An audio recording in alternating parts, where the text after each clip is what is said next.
Microsoft deleted the public support forums for SwiftKey. This one hurts, it really hurts. I think this hurts worse than Musk buying poisoning killing Twitter. I've mentioned this before, but a keyboard feels like an extension of your body. People need to take a break. Being terminally online and complaining about everything is not a healthy way of life. If a keyboard app feels like an extension of your body, it means you write a lot. It doesn't mean that you are terminally online, and even if you were online all the time, that's a personal choice, and not being online all the time doesn't even solve the problem shared here. I'd even say, perhaps it's best not to tell people that their problems aren't problems to begin with. I'm not saying one should care. It'd be enough just not to explicitly dismiss on their face. Musk buying poisoning, killing Twitter. Well, Twitter has not been killed yet. Actually, I think it's been quite remarkable how Twitter has had relatively little issues, bar a few which had been quickly resolved, and was even able to roll out new features and test how the community reacted to them after reducing the workforce by so much. Poisoning. What does that mean? The only thing I noticed is that Twitter doesn't suppress balanced debate anymore.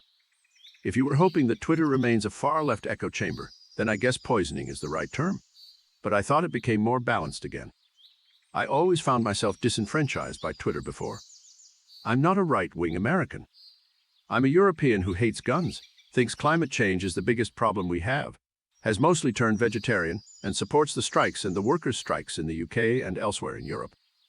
That would make me very left. But then equally, I also believe that some controversial topics were not debated enough, especially around safe spaces for women, and I also mistrust our mainstream media. I think that during COVID, honest debate was suppressed by our governments and media, and the same is happening now with the war in the Ukraine. I support the Ukraine, but I am also aware that not everything we are being told is true, and there is a massive propaganda machine going on to get the Western population in support of this awful war, and now nobody is allowed to mention that anymore. You can see I have a very varied and wide range of independent beliefs, and I really felt like that under the previous leadership of Twitter, independent thinking and critical thinking was taboo, and I would have been thrown into the same category as extreme far-right Trump supporters who stormed the Capitol, when in fact, I'm very far away from them in my personal belief system, but the extreme left-wing Twitter echo chamber didn't allow people like myself to remain curious. I like the new Twitter, if I'm honest. It feels more honest. That's interesting. Support for the war is not an expression that makes a lot of sense to me. Nobody in their right mind wakes up in the morning and tells themselves, yes, I am going to fight in the war just for the sake of it. I love wars. Those who fight usually believe that although war is gruesome, which it is, they will be in a better shape if they continue fighting than if they just surrender to the mercy of conqueror. Do you maybe want your country to abstain from the conflict, save money, resources, and let the survival of the fittest take place? What side do you believe it will benefit?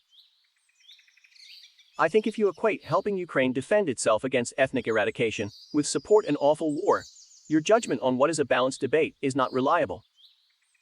Also, just because you don't see a technical issue doesn't mean there are no issues. There is quite an increase of serious litigation and a massive debt bill that Twitter needs to figure out.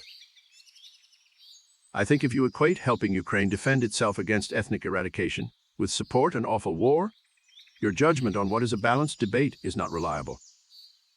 I said I support the Ukraine, but I don't believe in everything that the mainstream media is telling us. What you said there is quite a jump from what I said, and exactly the type of nonsense that people would say in order to silence any meaningful debate. I think if you believe that the support which the Ukraine gets from NATO countries is only to help the Ukraine, and that NATO has no underlying geopolitical agenda, and you don't wonder why we didn't support other nations at war with similar enthusiasm, or why we never held ourselves accountable for the crimes committed in Iraq, then I think your judgment on a balanced debate is not reliable. But that's okay. We both should be able to voice our thoughts and opinion, and neither of us should get bombarded with replies which make us uncomfortable to debate and effective silence us. Apropos of nothing, I believe strongly that all online identities created towards the end of 2022 should be subject to a human verification test. Just in case. Not sure how it would work, but just suggesting it might be useful, valuable. Just for your information, it's apropos. I don't know anything about the author, but some people spend a lot of time online because they are handicapped and can't get out much. Such people can be pretty miserable, sometimes all the time, thus prone to venting. They would stop if you could fix their broken body and broken lives. You start with a caveat, then make a set of unfounded assumptions, led to an unfounded conclusion, and equally unfounded resolution. While you use qualifiers like some and can throughout, I don't really see any substance to the comment.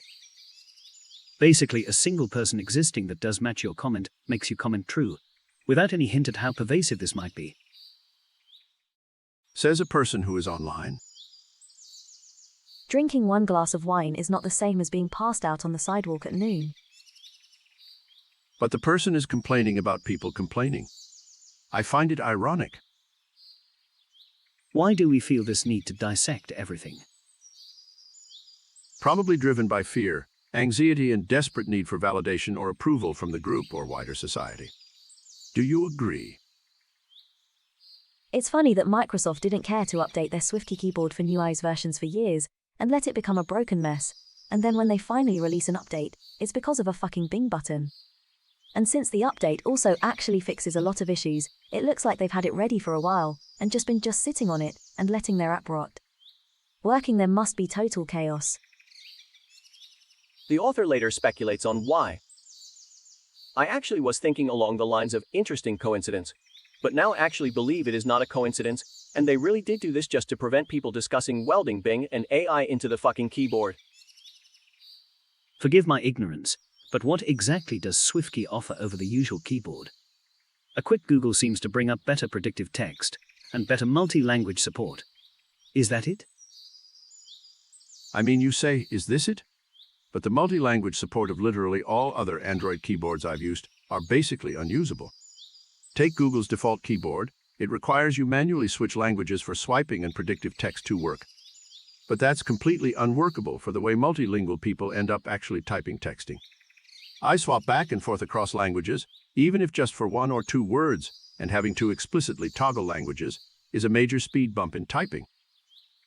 SwiftKey just lets me autocomplete swipe in multiple languages seamlessly. Want to swipe one English word inside a completely Dutch sentence? No problem. The reverse? No problem. Using Google's keyboard the same way is endlessly frustrating. The predictive text combined with the predictive autocomplete are so good that they changed the way I type on my phone. I don't even need to hit the right letters anymore. The need for precisions has disappeared almost completely. This has massively sped up typing on my phone. There's also a wide variety of customizations, including an easy height slider and several input modes that you can adjust to any device, that many competing keyboards lack. This is very obvious when I need to type on someone else's device, or when I try other keyboards. They do similar things, each in their own way, but just don't do it quite so well as SwiftKey does it. Since Microsoft bought the app, I've stopped logging into it with an account, so reinstalls and new phones mean I need to retrain the keyboard, and have taken away the internet permission, so it can't do any creepy stuff like send telemetry. Somehow Bing found itself into the keyboard, probably an automatic update I forgot to turn off in the Play Store. The addition of Bing is just one more sad step in the development of the app I probably use most on my phone. I switched to SwiftKey exactly because I didn't trust Google's Gourd, and now all this Cortana 2.0 crap is making the keyboard just as bad as the one I dropped years ago. Swiping and the features you mentioned are amongst the best I've tried. So yes, it's a better usual keyboard that makes me type more efficiently than other keyboards. E.g. Board doesn't come close and feels like a big downgrade. Fast edit. It's Monday morning, I didn't realize there were so many other replies already. I'm someone who switched from SwiftKey, paid plan, to Gourd, and never looked back. I much prefer Gourd to SwiftKey, so it might be a matter of preference. Really? I hope you're right. I'm looking for a better alternative than SwiftKey, but I haven't found any yet. I'll try Board again now, thanks. Edit. It's good, but not as good as SwiftKey in its UX. Swiping for punctuation doesn't work. You need to long press and swipe.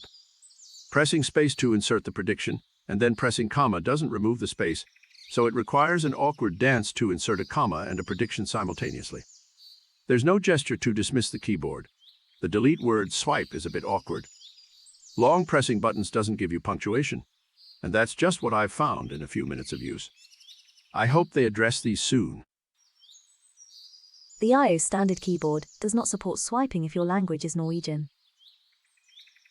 Are tech companies that desperate that they need to do this?